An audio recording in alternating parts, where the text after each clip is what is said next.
भाग 1 मध्ये आपण वात, पित्त आणि कफ आणि त्याचप्रमाणे दिवसाच्या अहर्निश अवस्था ज्या असतात त्याप्रमाणे वेगवेगळे घटक आपल्या शरीरावर कसे कार्यरत होतात आणि त्याप्रमाणे औषधांचे कालावधी कसे ठरवले ते पाहिले. तर या भागामध्ये हे जे वायूचे 5 उपप्रकार आहेत, प्राण, अपान, उदान, व्यान आणि समान, हे पंचप्राण जे आहेत, वायूचे जे 5 प्रकार आहेत, तर ते शरीरावरती वेगवेगळ्या वेळेमध्ये कसे जास्त सक्रिय झालेले असतात हे आपण आत्ता पाहणार आहोत. आणि त्याप्रमाणे केलेली औषधांची योजना असते ही जास्त परिणामकारक होते. तर अपान वायूचं आपण उदाहरण घेऊया की वायू हा एकच आहे, परंतु तो ज्या वेळेस ज्या ठिकाणी जास्त कार्यरत होतो त्याप्रमाणे त्याचं तिथं प्राबल्य दिसत असतं.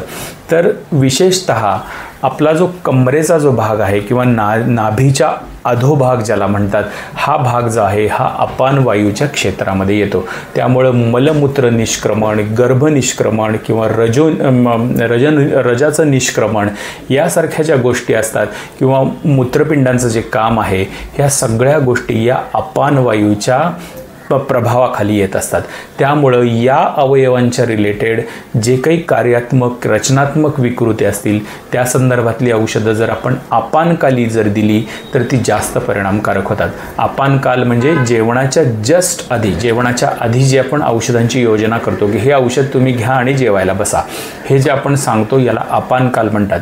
तर तेव्हा दिलेलं औषध जे आहे हे खूप त्याची परिणामकारकता जास्त दाखवत असतं. म्हणजे मूळव्याधावर काम करणारं औषध आहे, हे तुम्ही सकाळ संध्याकाळ रिकामे पोटी दिलं, जेवणानंतर दिलं तर त्याचा प्रभाव हा होईल काही प्रमाणामध्ये, पण तेच औषध योग्य अनुपानाने दोन्ही जेवणापूर्वी अर्धा कप गरम दुधामध्ये 1 चमचा तूप टाकून त्याच्याबरोबर हे जेवणापूर्वीचं औषध मूळव्याधीसाठी जर दिलं तर डे 1 पासून तुम्हाला लगेचच फरक त्या औषधांचा जाणवायला लागतो. एवढी परिणामकारकता ही योग्य औषध कालामुळे होत असते. पचनाच्या रिलेटेड जे आजार आहेत म्हणजे IBS असेल, irritable bowel syndrome, ulcerative colitis यासारख्या किंवा क्रॉनिक कोलायटिस, ज्यांना सारखं पोट बिघडतं, ग्रहणी, प्रवाहिका असे जे आजार आहेत त्यांच्यामध्ये औषध काल हा समान काल जेवणाच्या मध्यभागी, म्हणजे समजा आपण पोळी आणि भात खात आहोत तर निम्म जेवण झाल्यावरती आम्ही काही औषधही विशिष्ट पद्धतीने जिरे आणि तूप यासारख्या विशिष्ट अनुपानात देत असतो.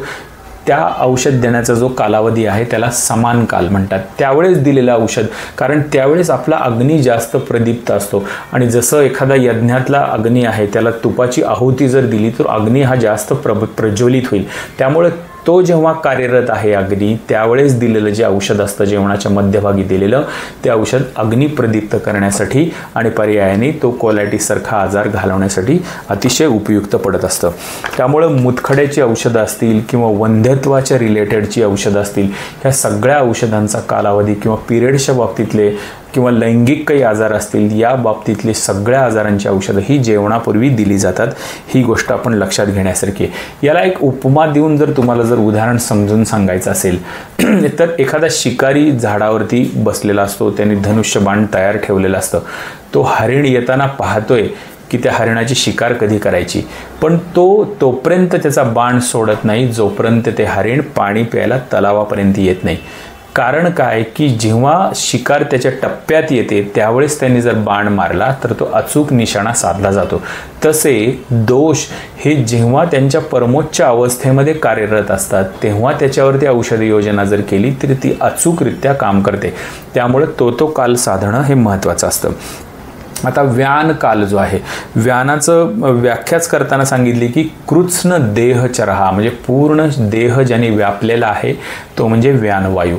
त्यामुळं रसरक्ताचं जे विक्षेपण हृदयातून होत असतं ते प्रत्येक पेशीपर्यंत शरीराच्या आमूलाग्र पूर्ण सगळ्या पेशींपर्यंत ते पोहोचत असतं. त्यामुळं हृदयावरती काम करणारी जी औषधं आहेत, विशेषतः अर्जुन साल जे हृदयाला एक ताकद देणारं जे औषध आहे ते विशिष्ट वेळी विशिष्ट पद्धतीने त्याचा क्षीरपाक करून दुपारी जेवणानंतर जर दिलं तर आपण हृदयाच्या पेशींची ताकद वाढते, व्यानवायूचं कार्य जे आहे, हार्टचं इजेक्शन फ्रॅक्शन जे आहे ते सुधारायला मदत होते. ही गोष्ट लक्षात घेण्यासारखी आहे.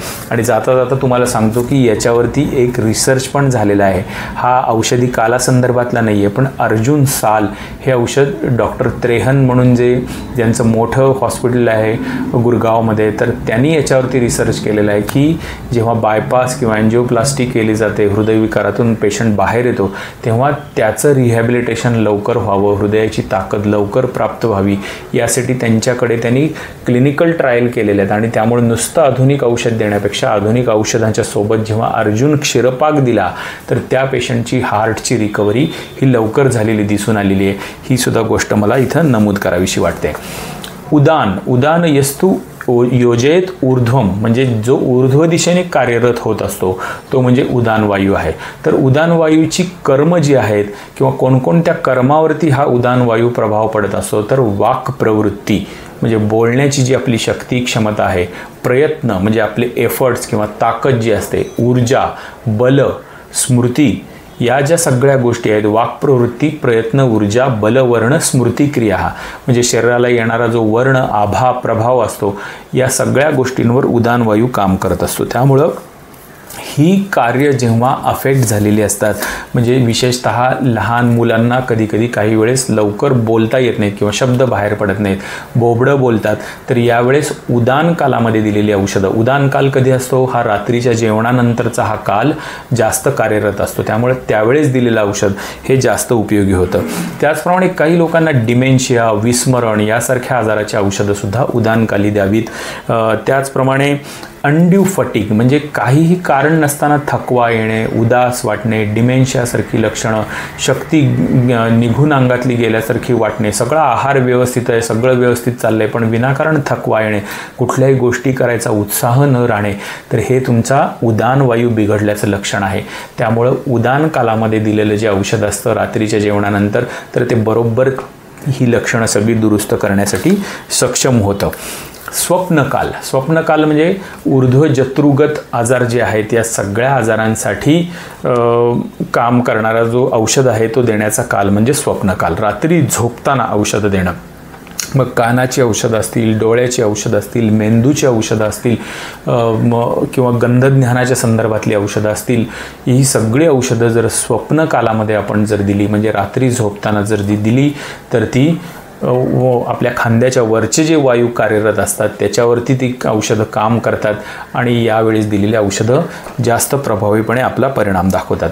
मग अशी समान काल तर मी तुम्हाला सांगितलाच की पचनाच्या अवस्थेमध्ये निम्म्या आजारामध्ये, निम्म्या आहारामध्ये आपण ही औषधं देतो. इरिटेबल बाउल सिंड्रोम किंवा अल्सरेटिव्ह कोलायटिस अशा अनेक आजारांमध्ये ही औषधं आपण देतो. त्यामुळं हा किती एक वेगळा अँगल आहे की नाही तुमच्या लक्षात नक्की आलं असेल की आयुर्वेदामध्ये किती सूक्ष्म विचार करून औषधी कालाची योजना केलेली आहे.